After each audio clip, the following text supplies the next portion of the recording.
के संदर्भों में कि वो भारतीय जनता पार्टी के लोग और सामान्य कार्यकर्ता और नेता दूसरे दलों के महापुरुषों का सम्मान नहीं करते हैं। सुनील जी क्या कहना चाह रहे हैं? सभी को मेरा प्रणाम। और मैं सबसे पहले जेपी नारायण जी को शत शत नमन करता हूं। और शायद मुझे ऐसी जानकारी है कि आपकी प्रार्थना भगवान ने सुन ली और हवाई जहाज सुरक्षित लैंडिंग कर गया है, ऐसी मुझे कोई जानकारी है। तो आप देख लीजिएगा, हम सब चारों लोगों ने बैठकर जो भगवान से प्रार्थना की है, तो बाकी पूरा देश कर रहा था और सब यात्री सुरक्षित, ऐसा मुझे कंफर्म नहीं हो लेकिन मुझे जानकारी मिली है। और रहा, मैं आरिफ साहब की बात का जवाब देता हूँ। कभी तो ये कहते हैं कि अन्य दलों के महापुरुषों की ये जो है चुरा के ले गए हैं, उनका सम्मान करते हैं, अपनी विरासत कुछ नहीं है। एक तरफ कहते हैं कि जो ये दूसरे दलों के महापुरुषों का सम्मान ही नहीं करते।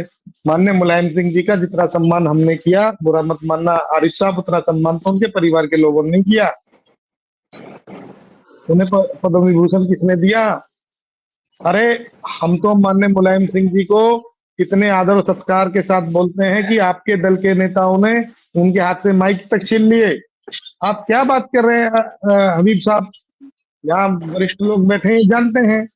और रहा जेपी नारायण जी की चित्र पर माल्यार्पण करने का विषय, तो इसमें राजनीति वहीं जाकर क्यों की जाए? सेफई में कर ली जाए। जब सारे कार्यक्रम आप सेफई में कर लेते थे, क्या माननीय अखिलेश यादव जी उत्तर प्रदेश विधान परिषद के विपक्ष के नेता हैं या विधानसभा के विपक्ष के नेता है जो वहीं जाके करेंगे? ये क्या जिद है? अगर उनकी आस्था, उनकी श्रद्धा माननीय जेपी नारायण जी में है, तो जिसकी आस्था जहां है वो वहीं से अपनी आस्था प्रकट कर सकता है। लखनऊ में जाके मीडियाबाजी करने में ही क्या रखा है? उत्तर प्रदेश के कितने जिलों में आपने जेपी नारायण जी की जयंती मनाई है, जरा बताइए। आप सबसे बड़ा पाप कर रहे हैं जिस दल के खिलाफ जेपी नारायण जी ने इस देश में संपूर्ण क्रांति का आंदोलन छेड़ा और उनकी सत्ता को खाड़ फेंका। उन्हीं के साथ गठबंधन में उत्तर प्रदेश में आप चुनाव लड़ते हैं। कहिए राहुल गांधी जी से अखिलेश यादव जी के साथ जेपी नारायण जी की मूर्ति पर जाकर माल्यार्पण करते तो अच्छा भी लगता। आपने जो है उनकी औकात उन्हें दिखा दी है। जिस दल ने पूरे विपक्ष को, पूरे देश के नेताओं को 17 महीने जेल में डाला, जिन्होंने अपनी माताओं को भी मुखाग्नि नहीं दे पाए, पिताओं को नहीं दे पाए, 17 महीने सूरज नहीं देखा, उस दल के नेता के साथ मिलकर आप चुनाव लड़ते हैं। आप राहुल गांधी जी का हाथ पकड़ कर लाइए और जेपी नारायण जी की जयंती मनवाइए। आप इधर उधर की आए बाएं बातें घुमाते रहते हैं। अरे कहिए कि कांग्रेस के कार्यालय में जेपी नारायण जी की जयंती मनाई जाए, आपका गठबंधन है उनसे, करिए ये काम। आपका तो इधर से पकड़ेंगे उधर से पकड़ेंगे, भाजपा पे आरोप मढ़ने का काम है। अरे हमने तो आपके साथ मिलकर, इस देश के सभी दलों के साथ मिलकर जेपी नारायण जी के साथ सत्ता उखाड़ने का काम किया, डिक्टेटरशिप को, और आप उन्हीं के साथ जा मिले, उनके गले मिल गए। और आप कह रहे हैं कि हम सम्मान नहीं करते। आपको क्या पता हम किसका सम्मान करते हैं, किसका नहीं करते? जो सम्मान के योग्य नहीं है उसका नहीं किया जाएगा। जेपी नारायण हमारे हृदय में बसते हैं, हम उनका सम्मान करते हैं। राम मनोहर लोहिया हमारे हृदय में बसते हैं, उनका सम्मान करते हैं। तो कितनी बार उन्होंने कहा होगा प्रधानमंत्री जी ने लोहिया के जी के विषय में और जेपी नारायण जी के विषय में?